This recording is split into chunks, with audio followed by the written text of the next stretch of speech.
Uh, then the next part is the project overview or the goals, like what we will do in this particular project. Then the repository, we will edit it in the Azure DevOps itself.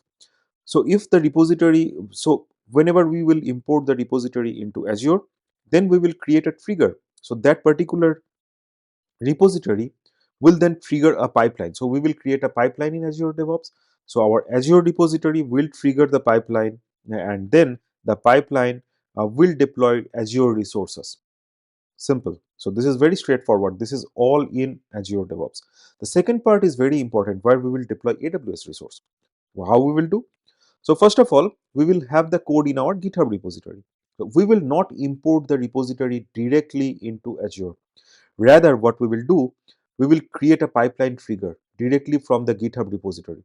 So we will set up a service connection for the GitHub, and then from the GitHub, we will trigger the pipeline, and then the pipeline will deploy resources to the AWS cloud platform. So both of these, as I said, I will give you the test of both.